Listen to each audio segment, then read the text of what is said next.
કાંકરેજના ઉમરી ગામે થયેલી યુવકની હત્યાનો મામલો જૂની અદાવતમાં ઇકો કાર નીચે કચડી યુવકને મોતને ઘાટ ઉતાર્યો હોવાનો ખુલાસો 2-3 દિવસ અગાઉ થયેલી બોલાચાલીની અદાવત રાખી રોહિત વાઘેલાએ કિશન ઠાકોરની હત્યા કરી હોવાનું પોલીસની પ્રાથમિક તપાસમાં આવ્યું સામે।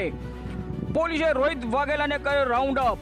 હત્યાની ઘટનામાં અન્ય કોઈની સંડોવણી છે કે કેમ તે દિશામાં પોલીસે તપાસ વધુ હાથ ધરી। રિપોર્ટર ભગવાન રાયગોર, કાંકરેજ।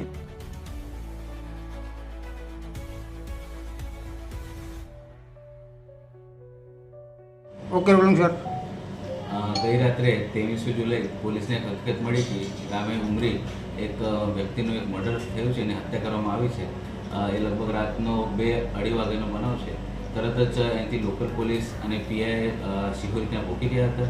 જગ્યાને કોર્ડન ઓફ કરવામાં આવ્યો હતો અને પૂછપરછ કરતા હતા એક નજર જોનાર સાહેબ ઓલરેડી ઊભો હતો। એ નજર જોનાર સાહેબનું એવું કહેવાનું હતું કે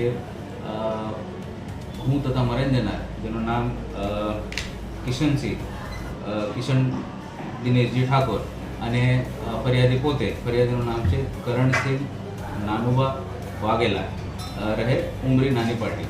આ બંને જણા એમની એક જૂની અદાવત હતી આરોપી સાથે। એક 2-3 દિવસ સામાન્ય બોલાચાલી થઈ હતી અને અદાવત રાખીને જ્યારે ઘરે જતા હતા ફરિયાદી ત્યારે ફરિયાદી અને મરણ જનારા બંને જણા બાઇક ઉપર હતા પણ એ રાતનો સમય હતો અને વરસાદી સમય હોવાના કારણે ત્યાં કીચડ હતો।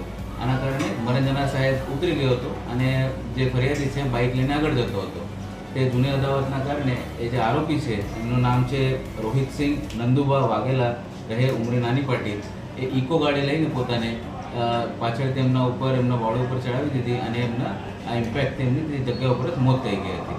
હવે જ્યારે જે બનાવની જાણ થઈ ત્યારે પોલીસ તરત જ જગ્યા ઉપર પહોંચી ગઈ। સવારે અમે BNS કલમ 103(1) મુજબ મર્ડરની ફરિયાદ પણ લઈ લીધી છે અને જે મુખ્ય એમાં આરોપીનું નામ છે રોહિતસિંહ નંદુબા વાઘેલા ઉમરી નાની પાટી એમને અત્યારે પોલીસે રાઉન્ડ અપ કરી દીધું છે અને એમને પૂછપરછ ચાલુ છે અને